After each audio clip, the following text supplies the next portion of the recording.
Sziasztok! Üdv újra a NetTanár csatornán! Ma egy olyan témába merülünk bele, amely a tudományos világ egyik legkényelmetlenebb kérdését feszegeti. Mi történik, ha az emberi agy találkozik egy molekulával, amelyet maga is termel, és ez a találkozás olyan élményeket szül, amelyekre a tudomány máig nem tud kielégítő magyarázatot adni? A dimetiltriptaminról lesz szó, arról a molekuláról, amelyet sok kutató a legerősebb ismert pszichedelikumnak tart. Ehhez segítségül hívjuk David Luke pszichológusnak, a Greenwichi Egyetem kutatójának a Waking Cosmos podcastban elhangzott interjúját, hogy megértsük, mit látnak az emberek, amikor dimetiltriptamint kapnak, miért látják olyan megdöbbentően sokan ugyanazt, és mit árul ez el magáról a tudatról. Ha az adásban elhangzottakkal vitatkoznál, vagy csak megosztanád a véleményedet, várlak itt lent a kommentmezőben.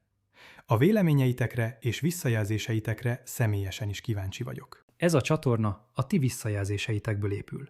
Minden like, hype, komment és feliratkozás üzemanyag a folytatáshoz, és ezzel segítesz a legtöbbet abban, hogy az algoritmus másokhoz is eljuttassa a videót. Ha pedig úgy döntesz, hogy mecénásként is támogatnád a munkámat, erre a csatornatagság, a szuperköszönet és a Ko-fi segítségével van lehetőséged. Na, de nézzük is a mai anyagot. A molekula, amelyet az agyad is gyárt, és amely 10 perc alatt megváltoztatja a világképedet. Képzeld el, hogy létezik egy vegyület, amelynek hatására az ateisták elkezdenek komolyan gondolkodni Istenről. Nem évek alatt, nem hónapok alatt, hanem mindössze 10 perc alatt. David Luke pontosan így fogalmaz. A dimetiltriptamin képes arra, hogy ennyi idő alatt fenekestül felforgassa a világképedet. De mi is ez az anyag valójában? A dimetiltriptamin egy természetesen előforduló pszichoaktív molekula. Megtalálható számos növényben, ezekből készül az ayahuasca, az amazóniai sámánok évezredes főzete. De ami igazán érdekessé teszi, hogy az emlősök szervezetében is jelen van. Patkányokban, majmokban, és igen, az emberekben is. Ez az a pont, ahol az egész történet átfordul a tudománytörténeti érdekességből lételméleti rejtélybe. Mert gondolj csak bele. Az emberi test rendelkezik a szükséges enzimekkel ahhoz, hogy ezt a molekulát előállítsa. De miért? Mit keres a szervezetünkben egy olyan anyag, amely a világon az egyik legintenzívebb tudatmódosító élményt képes kiváltani? A válasz egyelőre az, hogy nem tudjuk biztosan.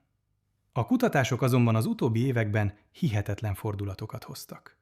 2019-ben Jimo Bolgigin csapata a Michigani Egyetemen kimutatta, hogy a patkányok agykérgében egy enzim, amely a dimetiltriptamin szintéziséhez szükséges, nem csak jelen van, hanem ugyanazokban a sejtekben található, amelyek a szerotonin előanyag átalakításáért is felelősek. Ráadásul a kérgi DMT szinteket közvetlenül is mérték, és megdöbbentő eredményre jutottak. A dimetiltriptamin koncentrációja az agykéregben összemérhető volt a klasszikus ingerület átvivő anyagokéval, vagyis a szerotonin és a dopamin szintjével. Ez egy nagyon komoly állítás. Ez ugyanis azt jelenti, hogy a dimetiltriptamin nem csupán valami elhanyagolható szennyeződés a biokémiában, hanem elképzelhető, hogy funkcionális szerepet tölt be. Na de itt jön a csavar. 2024-ben Glynos és munkatársai tovább erősítették ezt az eredményt. A homloklebeni agykéregben és a tapintásért felelős agykéregben is kimutatták a dimetiltriptamint, mégpedig újabb, pontosabb módszerekkel. Viszont 2026. februárjában a Dél-Dániai Egyetem kutatói Mikael Páner vezetésével éppen az ellenkezőjét találták. Ők kifejezetten azt vizsgálták, hogy a szerotonin rendszerben tárolódik-e a dimetiltriptamin, és nem találtak semmilyen mérhető mennyiséget. Még akkor sem, amikor gátolták a lebontásáért felelős enzimet. A következtetésük egyértelmű volt. A patkányok szerotonin idegvégződéseiben sem a termelődés, sem a tárolás nem igazolható.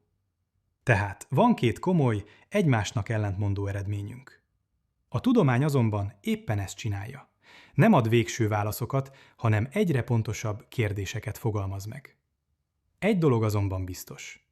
Akár az agyban, akár máshol a szervezetben termelődik, a dimetiltriptamin létezik bennünk. És ha kívülről juttatják be a szervezetbe, a hatása félreérthetetlen. Mit látnak az emberek, és miért tűnik mindez valóságosabbnak a valóságnál? Na most jön az a rész, ahol a biokémiából átlépünk a személyes tapasztalások területére.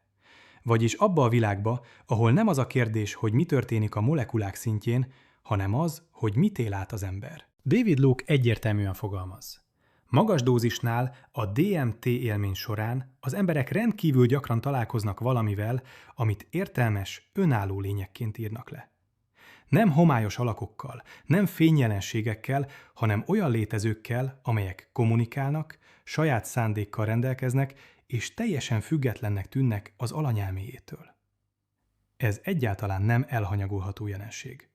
Az egyik legnagyobb, 2022-ben a Scientific Reports folyóiratban megjelent tanulmány, amely 10 év alatt összegyűjtött közel 3800 DMT élményt elemzett, azt találta, hogy az esetek 45,5%-ában az alanyok valamilyen lénnyel való találkozásról számoltak be. De az igazán megdöbbentő nem maga az arány, hanem az, hogy ezek az élmények, Luke szavaival élve, valóságosabbnak tűnnek, mint maga az ébrenlét. Ha az alanyoknak lételméleti fogadást kellett volna kötniük arról, hogy melyik valósága valódibb, a hétköznapi ébrenlét vagy a DMT élmény, a többség a dimetiltriptaminra tette volna a tétjét. Ez egy komoly állítás.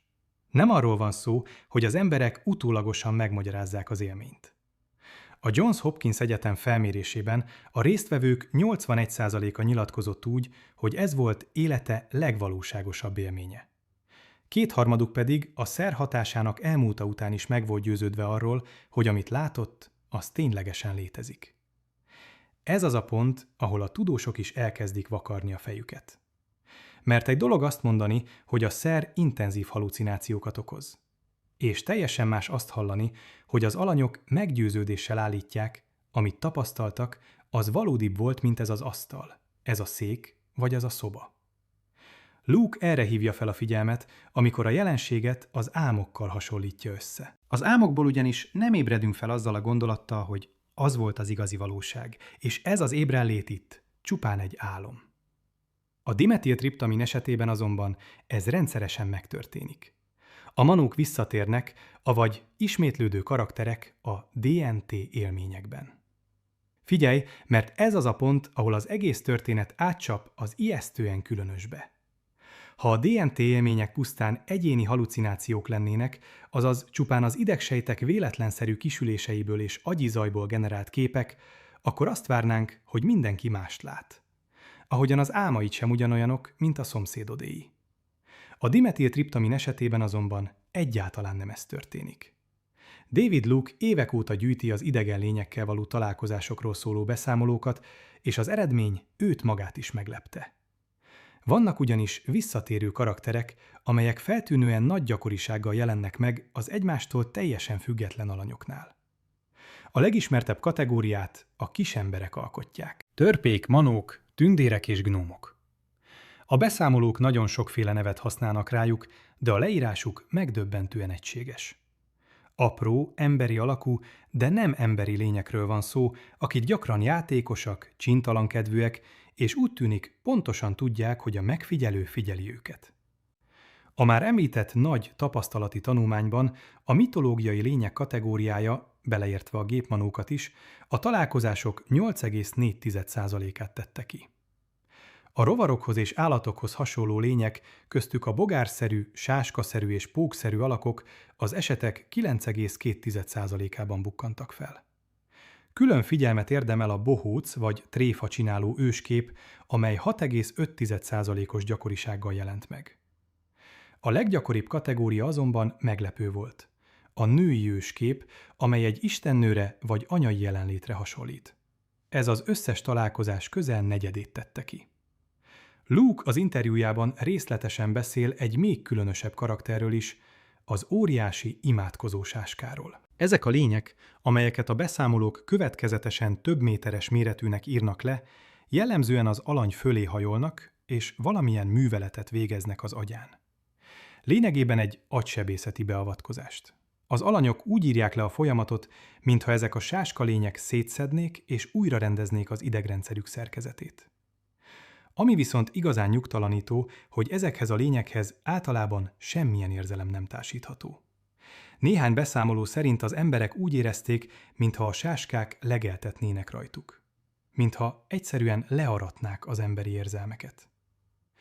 Luke személyesen is ismer olyan embereket, akik teljesen naívan, vagyis minden előzetes kulturális ismeret nélkül vágtak bele egy DNT élménybe, és csak utólag döbbentek rá arra, hogy a tapasztalatuk pontosan illeszkedik más alanyok beszámolóihoz. Nem olvastak Terence McKennától, nem hallottak a gépmanókról, és mégis ugyanazokat a lényeket látták. Persze Luke azonnal hozzáteszi a fontos fenntartást is.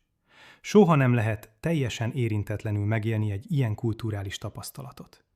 Mindenki visz magával valamilyen kulturális csomagot, előfeltevést, vagy éppen a popkultúra bizonyos töredékeit.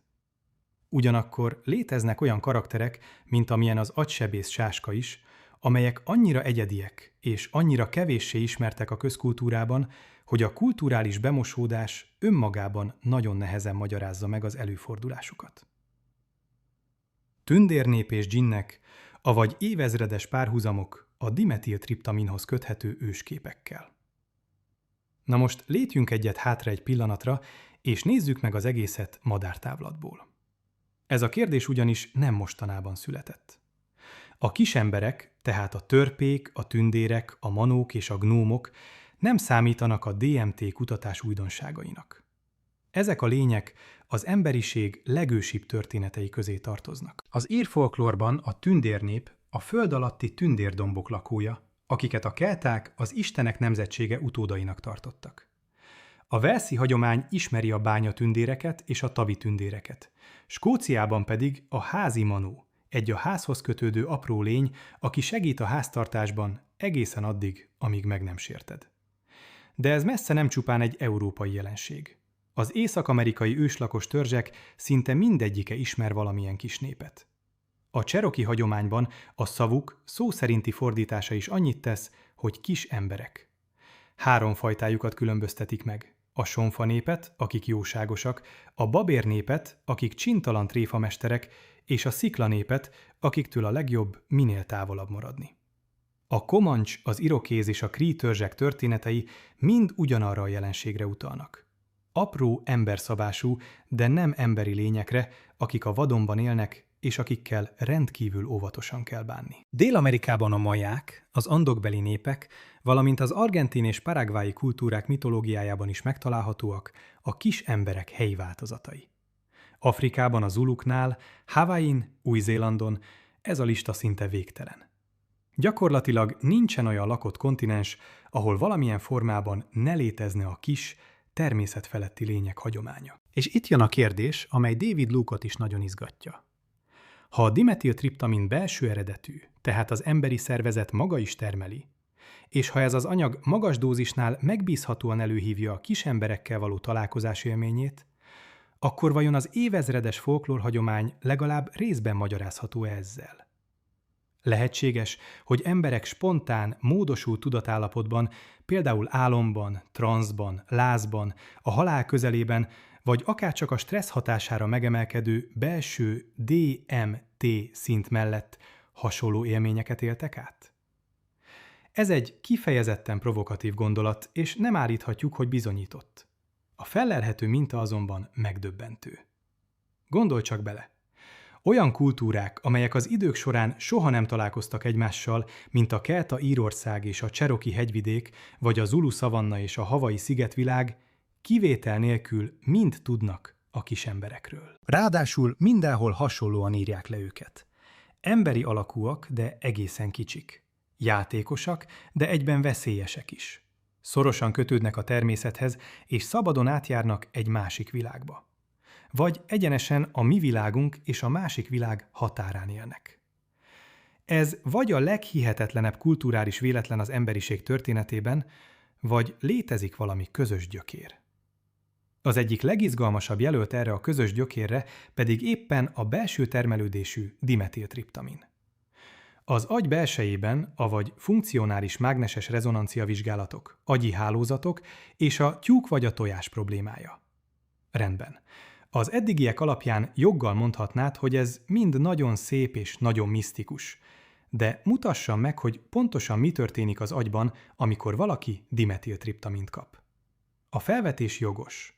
És itt jön a képbe Chris Timmerman, az Imperial College London kutatóközpontjának munkatársa, akivel David Luke közvetlenül is együttműködik. Timmerman és csapata 2023-ban publikálta az eddigi legátfogóbb agyi képalkotó vizsgálatot a dimetiltriptamin hatásairól. A kísérleti alanyok intravénás úton kaptak 20 mg DMT-t, miközben egyidejűleg kétféle agyi képalkotó módszerrel vizsgálták őket: funkcionális mágneses rezonanciával és elektroenkefalográfiával. A funkcionális mágneses rezonancia vizsgálat a teljes agyat feltérképezi, a mélyebb szerkezeteket is, míg az elektroenkefalográfia a finom időbeli rezgéseket rögzíti. Ez a kettő együtt adja a legrészletesebb képet, amelyet a pszichedelikus állapotokról valaha készítettek. Hogy mit találtak? 3 kulcsfontosságú változást. Először is egy globális túlkapcsolódást. Az agy különböző területei, amelyek normális esetben viszonylag függetlenül működnek, hirtelen elkezdtek egymással kommunikálni. Olyan volt, mintha az agyi hálózatok közötti falak hirtelen leomlanának. Másodszor a hierarchikus szerveződés összeomlott. Normális esetben az agy felépítése hierarchikus. Vannak alacsonyabb szintű érzékelő területek és magasabb szintű asszociációs területek. Az információ pedig egy nagyon is meghatározott irányban áramlik közöttük. A dimetiltriptamin hatása alatt azonban ez az irányultság teljesen felbomlott. Harmadszor pedig az alfa hullámok, amelyek a nyugodt és szervezett agyi működés jellemzői drámaian lecsökkentek, miközben az agyi aktivitás kiszámíthatatlansága jelentősen megnőtt. Robin Carhart Harris, a kutatás társszerzője egyenesen úgy fogalmazott, hogy az agy működése mindenestül anarchikussá vált. Ez nem egyszerűen egy másfajta agyi aktivitás volt, hanem egy minőségileg teljesen más üzemmód. Az agy átkapcsolt valamire, amit a kutatók úgy neveztek el, hogy az éber álomállapot. És éppen itt érkezünk el ahhoz a tyúk vagy a tojás problémához, amelyet Luke az interjújában olyan világosan megfogalmaz. Tegyük fel, hogy megtaláljuk az agy azon területeit, amelyek az idegen lényekkel való találkozások során aktívak. Mondjuk kiderül, hogy létezik egy adott agyi hálózat, amely abban a pillanatban felgyullad, amikor az alany azt mondja, hogy ő most kommunikál egy lénnyel. Mit is bizonyít ez valójában? A szigorúan anyagelvű válasz egyértelmű. Az agy gyártja az élményt, tehát ez a hálózat a felelős a létrejövő illúzióért. Luke azonban rámutat, hogy a helyzet korán sem ennyire egyszerű. Mert ha ténylegesen lenne valaki ott a szobában, akár fizikailag, akár valamilyen egészen más formában, akkor is pontosan ugyanezek az agyi területek aktiválódnának. Az agy arcfelismerő, társas kapcsolatokért felelős és kommunikációs hálózatai akkor is beindulnak, ha egy valós interakcióban vagyunk valakivel, és akkor is, ha magát a tapasztalatot az agyunk generálja. Az agyi képalkotás tehát önmagában még egyáltalán nem dönti el a kérdést. 2 teljesen különböző értelmezés létezik pontosan ugyanarra az adatra. Timmerman 2023-as tanulmánya is elismerte ezt a komoly korlátot. Bár a dimetiltriptamin hatásának intenzitása és az agyi hálózatok globális túlkapcsolódása között jelentős összefüggést találtak, a szubjektív élmények, például a lényekkel való találkozás vagy az elmerülés érzése, illetve az agyi mérőszámok között alig volt kimutatható bármiféle összefüggés. Magyarul, a mágneses rezonancia vizsgálat ugyan megmutatta, hogy az agy összességében egészen másképp működik, de azt már nem tudta megmondani, hogy pontosan mi generálja a lényekkel való találkozás élményét. Ez egy nagyon őszinte tudományos beismerés. És Luke szerint pontosan emiatt kell nyitottnak maradnunk. A tudat határai, avagy mit tegyünk, ha az anyagelvűség már nem elegendő. Most pedig álljunk meg egyetlen pillanatra annál a kérdésnél, amelyet David Luke az interjú legmélyebb rétegének tekint. Mert az eddigieket könnyen el lehetne intézni annyival, hogy csak az agy trükközik. Ez az egész pusztán halucináció. És kész. Vannak azonban jelenségek, amelyekre ez a fajta magyarázat egyáltalán nem kielégítő. És Luke pontosan ezeket hozza fel. Az első ilyen jelenség az álmok jövőbelátó képessége.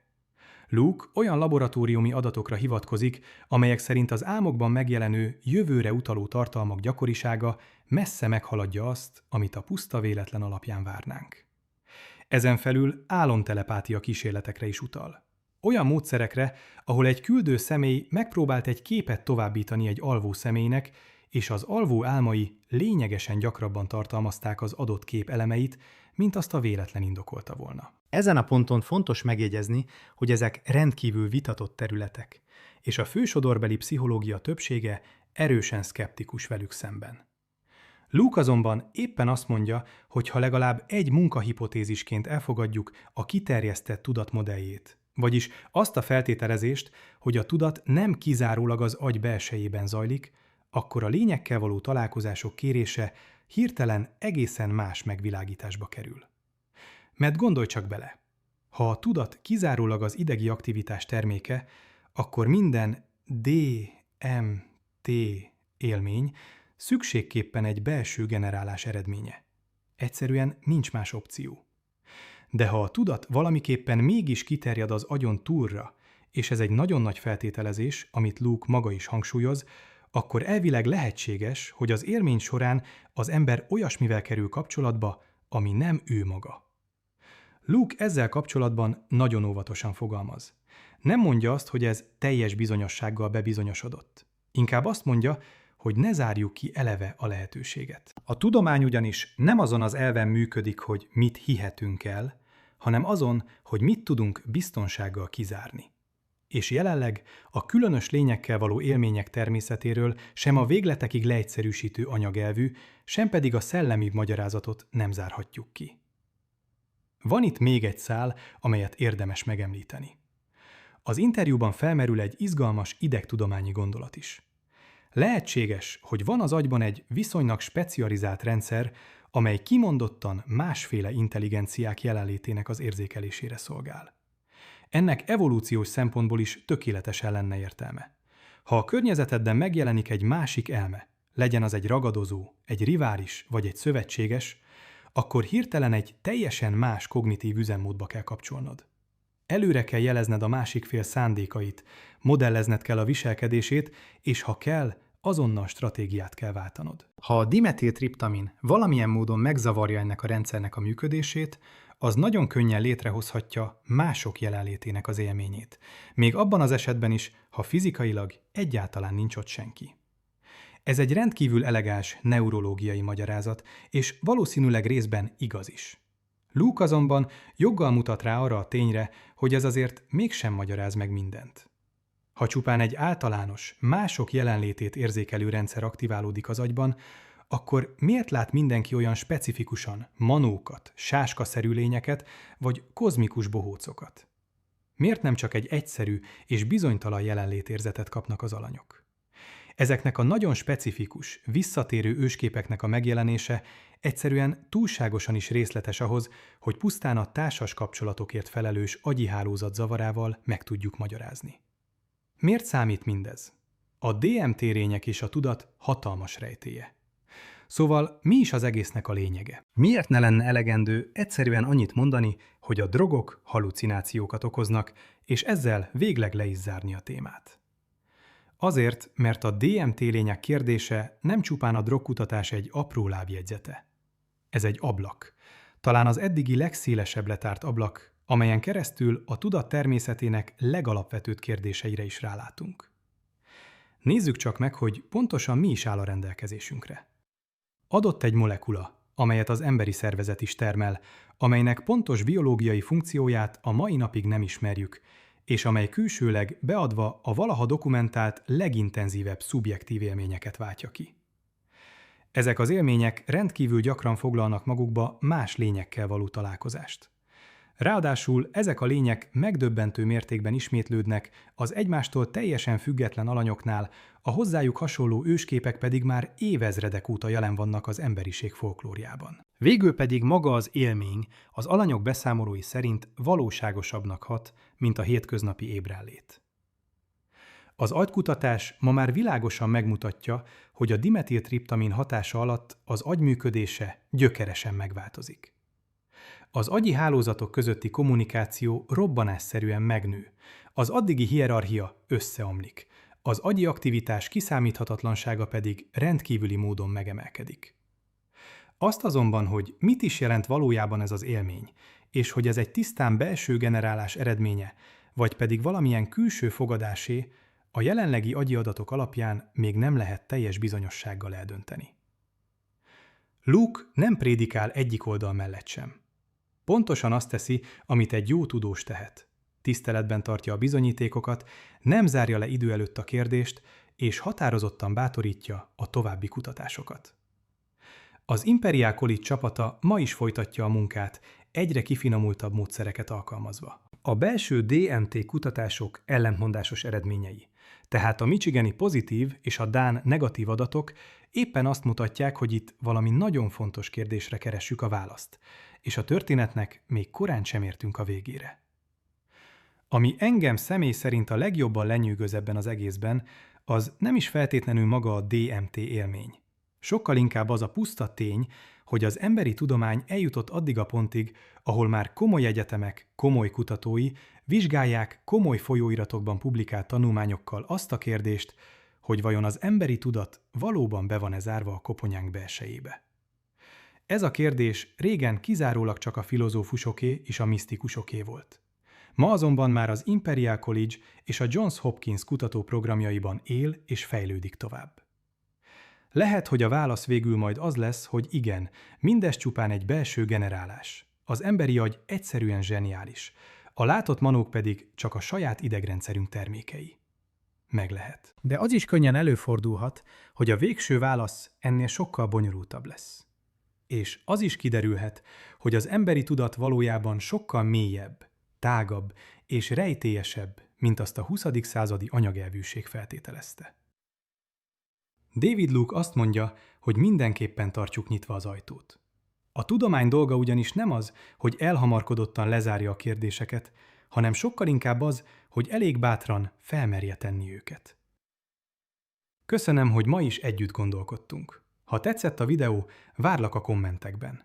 Különösen kíváncsi vagyok arra, hogy ti mit gondoltok mindenről. Vajon csak az agy trükközik, vagy tényleg van valami több ebben az egészben?